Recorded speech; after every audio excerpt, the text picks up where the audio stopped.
Hi friends, ഇരയ്ക്കൊപ്പം എന്ന് പറഞ്ഞുകൊണ്ട് നിന്നവർ എല്ലാവരും എന്തായിരുന്നില്ല, ഇരയ്ക്കൊപ്പമായിരുന്നില്ല, പ്രതിക്കൊപ്പമായിരുന്നു എന്ന് തെളിവുകളുണ്ട്. ആ തെളിവുകൾ നമുക്ക് എന്താണെന്ന് വെച്ച് പറയാം. അതുപോലെ തന്നെ ബാലചന്ദ്ര കുമാർ കുറേ തെളിവുകൾ നിരത്തിയിരുന്നു. അതിലുള്ള വാസ്തവങ്ങൾ എന്തൊക്കെയാണ്? അതുപോലെ ദിലീപ് നുണ പറഞ്ഞിട്ടുണ്ട്, പൾസർ സുനിയെ അറിയില്ല എന്ന് പറഞ്ഞ് നുണ പറഞ്ഞിട്ടുണ്ട്. ദിലീപിൻ്റെ അനിയൻ ഇതിനെക്കുറിച്ച്, ദൃശ്യം കണ്ടതിനെക്കുറിച്ച് സംസാരിക്കുന്നത്, ഇതൊക്കെ നമുക്ക് ഡിസ്കഷൻ നടത്തണം. പിന്നെ കാവ്യ നമ്മുടെ ഈ ഡ്രൈവറുടെ അടുത്ത് ഇടയ്ക്ക് പറയുന്നത് എന്തായി നിങ്ങൾ പീഡിപ്പിച്ചോ എന്ന് ചോദിക്കുന്ന കാര്യങ്ങൾ, ഇതൊക്കെ നമുക്ക് വെളിവാക്കാൻ പോവുകയാണ്. അതിനു മുന്നേ എൻ്റെ ചാനൽ ഒന്നും സബ്സ്ക്രൈബ് ചെയ്യണം, ഷെയർ ചെയ്യണം, ലൈക്ക് ചെയ്യണം, ബെൽ ബട്ടനും കൂടി അമർത്തണം കേട്ടോ. ഓക്കെ, ബാലചന്ദ്രകുമാർ എന്ന് പറഞ്ഞ ആൾ കുറേ തെളിവുകൾ ഹാജരാക്കിക്കൊണ്ടാണ് ആൾ മരിച്ചുപോയത്, അല്ലേ? കരൾ സംബന്ധമായ അസുഖമായിട്ട് ആൾ മരിച്ചുപോയി. അപ്പോൾ ഇദ്ദേഹം പറഞ്ഞിരിക്കുന്ന ഒരു വേർഡ് എൻ്റെ തലയിൽ ഇപ്പോൾ പെട്ടെന്ന് എന്താ വെച്ചാൽ, ലാൽ മീഡിയയിലാണ് സൗണ്ട് ബൂസ്റ്റ് ചെയ്തത്. ഏത് സൗണ്ട്? ഇപ്പോൾ ഇതാണ്ട് പീഡിപ്പിച്ച രംഗങ്ങളുണ്ടല്ലോ, ഈ രംഗങ്ങൾ കൃത്യമായിട്ട് സൗണ്ട് ഉണ്ടായിരുന്നില്ല, വളരെ നേർമനുള്ള സൗണ്ടായിരുന്നു പറയുന്നു. അപ്പോൾ ഈ സൗണ്ട് ബൂസ്റ്റ് ചെയ്യാൻ വേണ്ടി ലാൽ മീഡിയയിൽ കൊണ്ടുപോയിട്ട് ബൂസ്റ്റ് ചെയ്യിച്ച് 20 മടങ്ങ് സൗണ്ട് ആക്കി എന്നാണ് പറയുന്നത്. അങ്ങനെയാണ് ഈ ദൃശ്യങ്ങൾ എല്ലാവരും കണ്ടത് എന്ന് പറയുന്നു. അപ്പോൾ ഇവിടെ ഉരിഞ്ഞു വന്ന പേര് ലാൽ മീഡിയ. ഇനി ഈ ബലാത്സംഗത്തിന് ഉപയോഗിച്ച കാറ് ലാലിൻ്റെ മകൻ്റെ കാറ്. ഇത് കഴിഞ്ഞ് ഈ ഇര ചെന്നത് ലാലിൻ്റെ വീട്ടിൽ. ഇത് ബെഹ്റയോട് വിളിച്ചു പറഞ്ഞത് ലാല്. ഇവിടെയൊക്കെ ലാല് എന്ന് പേരുണ്ട്. അപ്പോൾ നമ്മൾ സ്വാഭാവികമായും പോലീസ് എന്ത് ചെയ്യണം? ലാലിനെ ക്വസ്റ്റ്യൻ ചെയ്യണം, ലാലിൻ്റെ മകനെ ക്വസ്റ്റ്യൻ ചെയ്യണം, ഈ കാറിൻ്റെ ഉടമയെ ക്വസ്റ്റ്യൻ ചെയ്യണം. അതൊന്നും ചെയ്തിട്ടില്ല. ഓക്കെ, പോട്ടേട്ടോ, അതൊക്കെ നമ്മൾ ആദ്യമേ പറഞ്ഞിട്ടുണ്ട്. ഇങ്ങനെയുണ്ടെങ്കിൽ ഇവരെയൊക്കെ ഒരു നുണ പരിശോധനയ്ക്ക് വിധേയരാക്കണോ? എന്നിട്ട് വേണ്ടി തെളിവ് വെക്കാൻ വേണ്ടി നുണ പരിശോധന, പോളിഹീം എന്ന് പറഞ്ഞ സംഭവമാണ് ഈ നുണ പരിശോധന. ഇതുപോലും പരിശോധിച്ചിട്ടില്ല, എന്നിട്ടാണ് ഇത്രയും വലിയ നീതിന്യായ പീഠത്തിൻ്റെ മുന്നിൽ തെളിവ് എന്ന് പറഞ്ഞ് കൊണ്ടുവച്ചിരിക്കുന്നത്. ഇതിനെന്താണ് നിങ്ങൾക്ക് പറയാനുള്ളത്? നിങ്ങളൊന്നും മനസ്സിലാക്കും നിങ്ങൾ. ഇനി അതുപോലെ TB മിനി, നമ്മളെ ഈ ഇരയുടെ വക്കീലാണ്. ഈ TB മിനി ഒരു കേസെങ്കിലും വാദിച്ചതോ വിജയിച്ചതോ ആയിട്ടുള്ള ചരിത്രമുണ്ടോ? ഇല്ല. റെക്കോർഡ്സിലൊന്നും TB മിനി ഇല്ല. ഒരു കേസ് പോലും വിജയിച്ചതില്ല. പല കേസിനും ഇടനിലക്കാരിയായി നിന്നിട്ടുള്ളത് മാത്രമേ ഉള്ളൂ. അഭിഭാഷക പരിചയം പോലും ഇല്ല. അങ്ങനെയുള്ള ആളാണ് TB മിനി. ഈ TB മിനിയെ ആരാണ് ഏൽപ്പിച്ചത്? ഒരു അപ്പുറത്ത് നിൽക്കുന്നത് ആരാണ്? രാമൻ വക്കീലാണ്. രാമൻ വക്കീലിനെ എതിർത്ത് തോൽപ്പിക്കാൻ വിധത്തിൽ ഇപ്പുറത്ത് ഒരാളെ ഏൽപ്പിക്കണം. ഒരു അഭിഭാഷക വൃത്തി ശരിക്കും അറിയാത്തൊരു വ്യക്തിയെ കൊണ്ട് ഇത് ചെയ്യിക്കുന്നത്. അപ്പോൾ ഇത് വിജയിക്കാൻ വേണ്ടിയിട്ട് തന്നെയായിരുന്നു അവർ ചെയ്തത്. അപ്പോൾ ഇരയ്ക്കൊപ്പം എന്ന് പറഞ്ഞവർ എന്തുകൊണ്ട് നല്ലൊരു വക്കീലിനെ വെച്ച് വാദിപ്പിച്ചില്ല? അതൊരു ക്വസ്റ്റ്യൻ മാർക്ക് തന്നെയാണ് കേട്ടോ. ഒരു പരിചയമില്ലാത്ത ആളെ കൊണ്ട് കേസ് ഏൽപ്പിച്ചു, അഭിഭാഷക പരിചയമില്ലാത്ത ആളെ കൊണ്ട്. അപ്പോൾ ഇരയ്ക്കൊപ്പം എന്ന് പറഞ്ഞവർ വെറുതെ അല്ലേ? ശുദ്ധ മണ്ടത്തരമല്ലേ? ആത്മാർത്ഥമായിട്ടാണ് അവർ പറഞ്ഞത്? അല്ല, അവർ ആരാണോ പ്രതി അവരെയാണ് സംരക്ഷിക്കാൻ തീരുമാനിച്ചത്. എന്നിട്ട് അവർക്ക് ഈ സോഷ്യൽ മീഡിയയിൽ വന്നിരുന്ന വലിയ ആളാവാം. അതാ നീതിന്യായ പീഠം കണ്ടില്ലേ വിധി. നിങ്ങൾ ഈ ഓൺലൈൻ കുറേ മീഡിയാസ് കുറേ പറയുന്നത് കേട്ടു, ഈ നമ്മുടെ വിധി പ്രസ്താവിച്ചത് കണ്ടില്ലേ. വിധി പ്രസ്താവിക്കുന്ന തെളിവുകളുടെ അടിസ്ഥാനത്തിലാണ്. നിങ്ങൾ എന്താണ് വിചാരിക്കുന്നത്? ഇത് അവർ തെളിവുകൾ ഇല്ലാതെയാകുമ്പോൾ എങ്ങനെ വിധി പ്രസ്താവിക്കും? നിങ്ങളൊന്ന് പറ, ആത്മാർത്ഥമായി പറ. അത്യാവശ്യം പഠിപ്പുള്ളവർ കേരളത്തിൽ എന്ന് പറഞ്ഞാൽ അത്യാവശ്യം, അതായത് ഫുൾ സാക്ഷരത നേടിയ ആൾക്കാരാണ് നമ്മൾ കേരളത്തിലുള്ളവർ. ഇവർ തന്നെയാണ് പറയുന്നത് വിധി അട്ടിമറിച്ചു എന്ന്. ഈ പോലീസ് എന്തെങ്കിലും ഹാജരാക്കിയത് അവർ പറയുന്നുണ്ടോ? ഇപ്പോൾ TB മിനി തന്നെ പറയുന്നുണ്ടോ എന്തെങ്കിലും ഹാജരാക്കിയത്? ഞാൻ കുറേ തെളിവ് ഹാജരാക്കിയിട്ടുണ്ട്. എന്താണ്? കുറേ ആൾക്കാർ വായോണ്ട് പറയുന്നു ദിലീപിനെതിരെ. ഇതാണ് തെളിവ് TB മിനിക്ക്. വേറെ ഒന്നും ഹാജരാക്കിയിട്ടില്ല, റെക്കോർഡ്സ് ഒന്നുമില്ല. പിന്നെ എങ്ങനെയാണ് വിധി വരിക? നിങ്ങളൊന്ന് പറ. വിധിക്കുന്ന ആൾക്ക് തെളിവ് മുന്നിലിൻ്റെ അടിസ്ഥാനത്തിൽ, അല്ലാണ്ട് മീഡിയയിൽ സെൻസേഷനാണോ?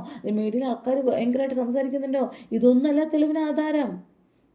ഇനി ദിലീപ് ഒരു വാക്ക് പറഞ്ഞിരുന്നു, പൾസർ സുനിയെ അറിയില്ല എന്ന്. എങ്ങനെയാണ് ദിലീപിന് പൾസർ സുനിയെ അറിയാം? കാരണം ഇത്രയും ഈ സിനിമാ മേഖലയിൽ മുടിചൂടാമനാണ് ദിലീപ്, അല്ലേ? അപ്പോൾ ഈ ദിലീപിന് പൾസർ സുനിയെ അറിയാതെ എങ്ങനെ പോകുന്നു? സിനിമാ മേഖലയിലുള്ളവർക്ക്, ഒരുവിധ ആൾക്കാർക്കൊക്കെ ഈ വേണ്ടാതിനം കുറേ ആൾക്കാർ ചെയ്തിട്ടുള്ള ആളാണ് പൾസർ സുനി. അവരിന്ന് കാശ് പീഡിപ്പിച്ച് മേടിച്ചുള്ള ആളാണ് പൾസർ സുനി. അതുപോലെ കഞ്ചാവ്, അങ്ങനെ കള്ളപ്പണം, അങ്ങനെ കുറേ സിനിമാ മേഖലയിൽ തന്നെ ഒരുപാട് പേര് ഡ്രൈവർ, കാവ്യയുടെ ഡ്രൈവർ, ഇതൊക്കെ ആയിരുന്നു. എന്നിട്ടും അറിയില്ല എന്ന് പറഞ്ഞു. അത് ദിലീപിൻ്റെ ഐഡിയ ആയിരുന്നു. കാരണം എന്താണ്? ദിലീപ് അത് ഇട്ടുകൊടുത്തത് അപ്പോഴിവർ ഈ പോലീസുകാരെല്ലാവരും അതിന് പുറകിൽ പോയി ദിലീപിനെ അറിയുമോ അറിയില്ലേ ഈ ബന്ധം സ്ഥാപിക്കണം എന്നും പറഞ്ഞ അവർ ദിലീപും പൾസർ സുനിയും തമ്മിൽ അറിയും എന്നൊരു ബന്ധം സ്ഥാപിക്കാനാണ് നോക്കിയത്. അല്ലാതെ ദിലീപ് ഗൂഢാലോചനയിൽ പങ്കുണ്ടോ എന്നല്ല ഇവർ തെളിയിച്ചത്. ഇവർ തെളിയിക്കുന്നത് എന്താണ്? എവിടെയെങ്കിലും വെച്ച് ദിലീപിനെ കണ്ടോ, പൾസർ സുനിയെ കണ്ടോ, ഇതാണ് ഫോൺ വിളിച്ചോ, ആര് ഫോൺ ചെയ്തു, ഇതൊന്നുമില്ല. അങ്ങനെ ഒരു സംഭവമൊന്നുമില്ല. ഇവർ തമ്മിൽ മീറ്റ് ചെയ്തിട്ടില്ല, ഇവർ തമ്മിൽ ഫോൺ വിളിച്ചിട്ടില്ല, ഇവർ തമ്മിൽ കാശ് കൈമാറിയിട്ടില്ല. അപ്പോൾ അവർ പരാജയപ്പെട്ടു. ഇതാണ് ശ്രദ്ധിച്ചുകൊണ്ടിരിക്കുന്നത്. ഗൂഢാലോചനയിൽ പങ്കുണ്ടോ എന്നിവർ തെളിയിച്ചിട്ടില്ല പോലീസ്. എന്നിട്ട് ഇതും കൊണ്ട് ഏതൊരു ഫോട്ടോ കൊണ്ട് അവരേതൊരു ടെന്നീസ് കോർട്ടിൽ നിൽക്കുന്ന ഒരു ഫോട്ടോ കൊണ്ട് അതെവിടെയോ പൾസർ സുനി എവിടെ, ദിലീപ് എവിടെ, ആ ഫോട്ടോ കൊണ്ട് ഹാജരാക്കിയത് തെളിവാണ്. പിന്നെ നമ്മുടെ അടുത്തൊക്കെ പൾസർ സുനി വന്നത് നമ്മുടെ ഫോട്ടോ എടുത്താൽ നമ്മളാണോ ഇത് കൊണ്ട് ചെയ്തത്? ഒരിക്കലായിരിക്കില്ല. അപ്പോൾ ഇതൊക്കെയാണ് ഇവരെ തെളിവ്. ഒരു എന്താ പറയുക, വ്യക്തത ഇല്ലാത്ത തെളിവ്. ശരിക്കുള്ള വക്കീലിനെ വെച്ച് അന്വേഷിപ്പിക്കുകയാണെങ്കിൽ ആരാണോ തെറ്റ് ചെയ്തത്, ലാലാണെങ്കിലും മഞ്ജു വാര്യറാണെങ്കിലും ദിലീപാണെങ്കിലും വേറെ ഇതിന് അപ്പുറത്തുള്ളവരാണെങ്കിലും പിടിക്കപ്പെടുകയായിരുന്നു. ഇവർ ഒരു പരിചയമില്ലാത്ത ആളൊക്കെ കൊണ്ട് ഏൽപ്പിച്ചു കൊടുത്തു. അപ്പോൾ ഇവർ ആത്മാർത്ഥമായിട്ടാണോ കൊടുത്തത്? നിങ്ങൾ തന്നെ പറയൂ. അല്ല, ഒരിക്കലും അല്ല. ഇനി കത്തെഴുതിയെന്നറിയപ്പെടുന്നു. ഈ കത്തെഴുതി എന്ന് അറിഞ്ഞപ്പം തന്നെയാണ് ദിലീപിനെ കൊണ്ട് പിടിച്ചിടുന്നത്, തെളിവ് സഹിതം എന്ന് പറഞ്ഞിട്ട്. എന്നിട്ട് ഈ കത്ത് ആരെഴുതിയതാണ്? പൾസർ സുനിയാണോ എഴുതിയത്? ഒരിക്കലല്ല. അയാളുടെ കൈപ്പട വെച്ച് നോക്കിയപ്പോൾ അതും പൊളിഞ്ഞു, ആ തെളിവും പൊളിഞ്ഞു. അപ്പോൾ കത്ത് വലിയ തെളിവാണ് കേട്ടോ. ഇവരുടെ പോലീസിൻ്റെ വക്കീൽ കത്ത് ഭയങ്കര തെളിവാണ്. പക്ഷെ എന്താണ്, കൈപ്പട സുനിയുടെ അല്ല, അപ്പോൾ വേറെ ആൾക്കാരെ കൊണ്ട് എഴുതിച്ചതാണെന്ന്. അപ്പോൾ ആ തെളിവും കഴിഞ്ഞു. ഇതൊക്കെയാണ് ഇവർ തെളിവുകൾ. എന്നിട്ട് വിധി പ്രസ്താവിക്കുമ്പോൾ 20 പോരാട്ടോ, അവർക്ക് 50 കൊടുക്കണം കേട്ടോ എന്ന് പറഞ്ഞാൽ അതിനുള്ളത് ഇവർ പരിശ്രമിക്കണമായിരുന്നു. ഇവരുടെ പ്രോസിക്യൂഷൻസും പറയണമായിരുന്നു. ഇതെല്ലാം നനഞ്ഞ പടക്കത്തിൻ്റെ പോലെ നിന്ന് പ്രസംഗിച്ചും കഴിഞ്ഞ് ഇപ്പോൾ വന്നിട്ട് ഘോര മീഡിയാസിൻ്റെ മുന്നിൽ നിന്ന് പറയുന്നു. ഇനി കാവ്യയുടെ ഡ്രൈവർ ആയിരുന്നു ഈ ആളെന്ന് പറയുന്നു. 2 months കാവ്യയ്ക്ക് ഡ്രൈവർ ആയിരുന്നു എന്ന് പറയുന്നു. അപ്പോൾ കാവ്യയ്ക്ക് അറിയാമായിരിക്കും. അപ്പോൾ ഇയാൾ പറയുന്നത് കാവ്യ വണ്ടിയിൽ കയറുമ്പോൾ ചോദിക്കും, എന്താ അവളെ പീഡിപ്പിച്ചോ, ദൃശ്യങ്ങൾ കിട്ടിയോ എന്ന് വായോണ്ട് ചോദിച്ചു എന്ന് പറഞ്ഞിട്ട് വായോണ്ട് മാത്രമേ പറയുന്നുള്ളൂ.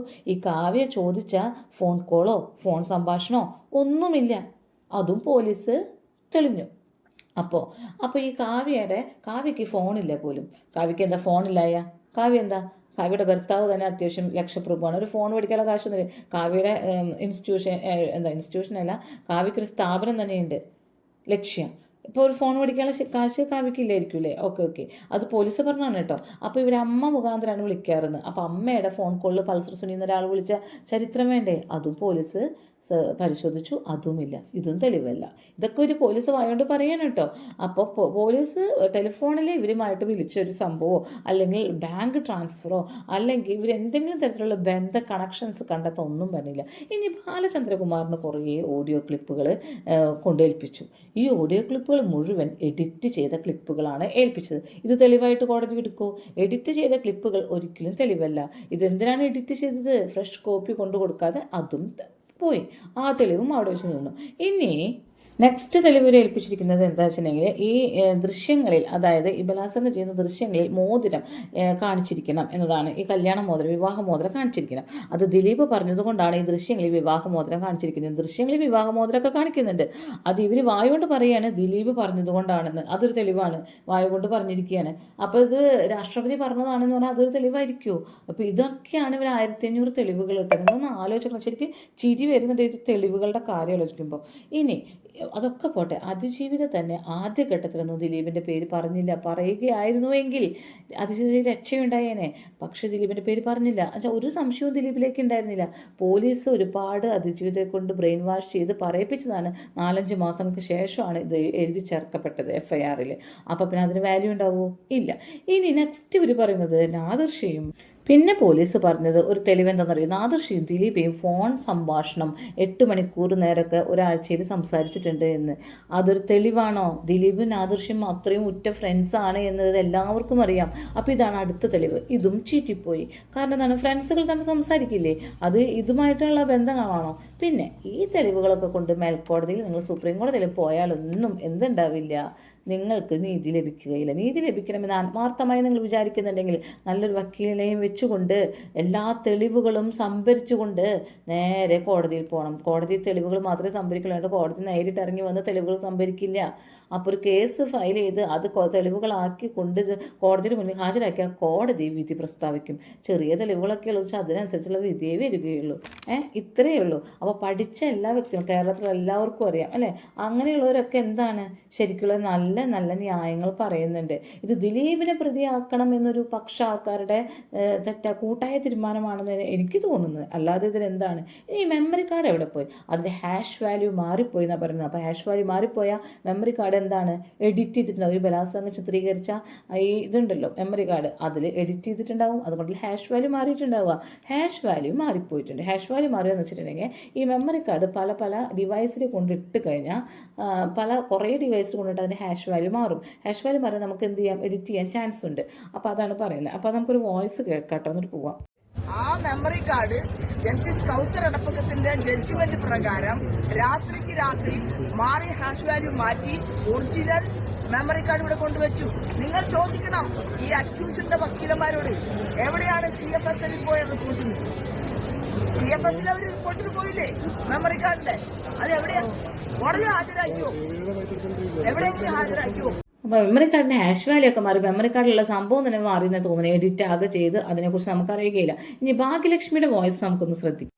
എനിക്ക് മനസ്സിലാക്കാൻ സാധിക്കുന്നത് ഇത് അത്ര വലിയ ഒരു ഗൗരവമുള്ള വിഷയമായി കാണുന്നില്ല എന്നാണ് ഞാൻ മനസ്സിലാക്കുന്നത്. കാരണം ഈ പ്രതി അയാളുടെ മൊബൈലിൽ തന്നെ എത്രയോ സ്ത്രീകളോട് ഇങ്ങനെ പെരുമാറുന്ന വീഡിയോ ഉണ്ട് എന്നുള്ളത് അവിടെ അറിയാം. എന്നിട്ടും അവർക്ക് നന്നാവാൻ ഒരു അവസരവും അവരുടെ കുടുംബത്തിനെ പരിഗണിച്ച്, അവരുടെ പ്രായത്തെ പരിഗണിച്ച്, അവരുടെ ഭാവിയെ പരിഗണിച്ച് ഏറ്റവും കുറഞ്ഞ ശിക്ഷ കൊടുക്കുമ്പോൾ ഇതിൽ നിന്ന് മനസ്സിലാവുന്നത് അവൾക്ക് ജീവപര്യന്തം ശിക്ഷ കൊടുക്കുക എന്നുള്ളതാണ്. ഭാഗ്യലക്ഷ്മിക്ക് വിഷമം കൊണ്ട് പറയുന്നതായിരിക്കും ഇതൊക്കെ അല്ലേ? അവരുടെ ഫോണിൽ പല വീഡിയോസും കണ്ടു. അവർക്കൊന്നും ആക്ഷേപമില്ല. ഈ വീഡിയോസ് കണ്ട സ്ത്രീകൾക്കൊന്നും ആക്ഷേപമില്ല. ഉള്ളത് നമ്മുടെ ഈ നടിക്കാണ് അല്ലേ? അപ്പോൾ ഈ നടിയുമായി ബന്ധപ്പെട്ട കാര്യങ്ങൾ നോക്കിയിട്ടാണ് എന്ത് ചെയ്യുന്നത്? വിധി നിർണ്ണയിക്കുന്നത്. അപ്പോൾ ഈ വിധി നിർണ്ണയിക്കുമ്പോൾ വിധിക്കനുസരിച്ച് അനുകൂലമായ പല തെളിവുകളും ഹാജരാക്കണമായിരുന്നു. അപ്പോൾ ഭാഗ്യലക്ഷ്മി പറയുന്നുണ്ട്, ഞാൻ ഇനി എങ്ങോട്ട് പോകണം, ഞങ്ങൾ ഇനി എങ്ങോട്ട് പോകണം, എന്ത് ചെയ്യണമെന്ന് പറഞ്ഞു തരൂ എന്ന് പറയുന്നുണ്ട്. മേൽക്കോടതിയിൽ പോകണം. മേൽക്കോടതിയിൽ പോയിട്ട് ഫുൾ തെളിവുകളുമായി സംഭരിച്ച് നല്ലൊരു വക്കീലിനെ വെച്ച് നിങ്ങൾ ചെയ്യുക തന്നെ വേണം. നെക്സ്റ്റ് ഞാൻ പറയാനുള്ളത് ദൃശ്യം കണ്ടു കഴിഞ്ഞതിന് ശേഷം അതുപോലെ ദിലീപിൻ്റെ വക്കീലും ദിലീപിൻ്റെ അനിയനും കൂടി സംഭാഷണം ചെയ്തു എന്ന് പറയുന്നൊരു വോയിസ് പ്രചരിക്കുന്നുണ്ട്. ആ വോയിസിലാണ് പ്രത്യേകിച്ചൊന്നും എനിക്ക് കേൾക്കാനൊന്നുമില്ല. അവർ കണ്ട ഒരു സംഭവമൊന്നും എനിക്ക് പറഞ്ഞു കേൾക്കാനൊന്നുമില്ല. നിങ്ങളൊന്ന് കേട്ട് നോക്കൂ. നിങ്ങൾക്കത് കേൾക്കുന്നുണ്ടോ എന്ന് നോക്കി നോക്കൂ. ഇതെടുത്തിട്ടുണ്ട്, ഒരു മൊബൈൽ ഷോട്ട് എടുത്ത് വെച്ചിട്ടുണ്ട് പുള്ളിയുടെ പ്രിപ്പയർ ചെയ്തതാണ്. അപ്പോൾ നമുക്ക് വന്നിട്ട് അത് ഓരോ പോയിന്റ് വൈസ് നമുക്കത് നോക്കുകയും ചെയ്യാം. അപ്പോൾ ഇല്ല, അത് പുള്ളി ഇപ്പം അതിൻ്റെ ഒരു ഇത് കാണിച്ചു കൊടുക്കുകയായിരുന്നു. അതിന്റെ ഒരു ക്ലാരിറ്റി ഇതും വെച്ചുകൊണ്ട് ഉള്ള ഒരു സംഭവം. സോ നമുക്കത് അതിൽ പുള്ളി ക്വസ്റ്റ്യൻ ചോദിച്ചിട്ടുണ്ട്. പുള്ളി ചോദിച്ചിട്ടുണ്ട്, ഇത് മൊബൈലിലാണ് എടുത്തതെന്ന് നിങ്ങൾ പറയുന്നതിനെ ഏത് സോഫ്റ്റ്വെയർ അല്ലെങ്കിൽ ഏത് ഉപയോഗിച്ചിട്ടാണ് നിങ്ങളത് കണ്ടെത്തിയിരിക്കുന്നത്? അങ്ങനെ ഒരു ചോദ്യം പുള്ളി ഇതിനകത്തുണ്ട്. അതിനെ ഈ സമയത്ത് ഈ മൊബൈൽ വെച്ച് കണ്ടു എന്നുള്ളത് നിങ്ങൾ എങ്ങനെ വ്യക്തമാക്കി, എങ്ങനെയാണ് നിങ്ങളത് കണ്ടുപിടിച്ചത്? അതിനുള്ള ഉത്തരം ഇവർ തരണം. അപ്പൊ അത് ക്വസ്റ്റ്യൻ വന്നിട്ടുണ്ട്. കാര്യം പുള്ളിക്ക് പുള്ളിക്ക് ഈ സാധനം കിട്ടുകയാണെങ്കിൽ അവരെ ലാബിൽ കൊണ്ട് ഇത് പരിശോധിക്കാം എങ്ങനെയാണ് കാര്യങ്ങളെന്നുള്ളത്. പക്ഷെ ഇപ്പൊ അത് കാണുന്നത് മാത്രം ആയതുകൊണ്ടുള്ള ഒരു സംഭവം. പക്ഷെ പുള്ളി അതിൽ മെൻഷൻ ചെയ്തിട്ടുണ്ട്. അങ്ങനെ ഇരിക്കുക. ഒന്ന് ഇപ്പൊ ഇവരൊന്ന് സൗണ്ടിനെങ്ങനെ ഇങ്ങനെ കുറേ വോയിസുകളൊക്കെ പ്രചരിക്കുന്നുണ്ട്. ഇതിൽ അനിയനും കണ്ടതാണോ, അഭിഭാഷകനും കൂടി സംസാരിക്കുന്നത് തന്നെയാണോ ഇത്? അവർ തമ്മിൽ ഈ ദൃശ്യം കണ്ടിട്ടുണ്ട്, ഇതൊന്നും നമുക്കറിയില്ല. ഉള്ളതാണോ എന്നറിയില്ല, ഇത് ഹാജരാക്കിയതാണോ എന്നറിയില്ല, ഇതിന് ഡ്യൂപ്ലിക്കേറ്റ് ആയിട്ട് ഇതാക്കണമെന്നാണോ, ഈ ദൃശ്യത്തിനെ കുറിച്ച് ഒന്നും നമുക്കറിയില്ല. പക്ഷേ ഞാൻ കുറേ ലൂപ്പ് ഹോളുകൾ എൻ്റെ വീഡിയോസിൽ പറഞ്ഞിട്ടുണ്ട്. ഇതൊക്കെ ശരിക്കും പ്രാവർത്തികമാക്കുകയാണെങ്കിൽ ആളെ കണ്ടുപിടിക്കാൻ പറ്റിയേനെ. പക്ഷെ അത് ചെയ്തില്ല. അതുകൊണ്ട് തന്നെയാണ് ഇതൊക്കെ. എന്നിട്ട് കുറേ ഇരുന്ന് കോടതിയെ പഴിചാരിയിട്ടൊന്നും ഒരു കാര്യമില്ല. അത് കോടതിയെ പഴിചാരുക എന്നത് ഇപ്പോഴും ഞാൻ പറയുന്നു, പഠിച്ചവരുള്ള നാടാണ് നമ്മുടെ. എല്ലാവരും ആലോചിച്ചൊക്കെ കോടതിയെ പഴിചാരില്ല വേണ്ടി. നമ്മൾ കോടതിയിലേക്ക് എത്തിക്കുന്ന തെളിവുകളുടെ കാഠിന്യം അനുസരിച്ചിരിക്കും നമുക്ക് കിട്ടുന്ന പനിഷ്മെന്റ് എന്നത് ഓർമ്മിപ്പിച്ചുകൊണ്ട് ഞാൻ നിർത്തട്ടെ. Okay, thank you.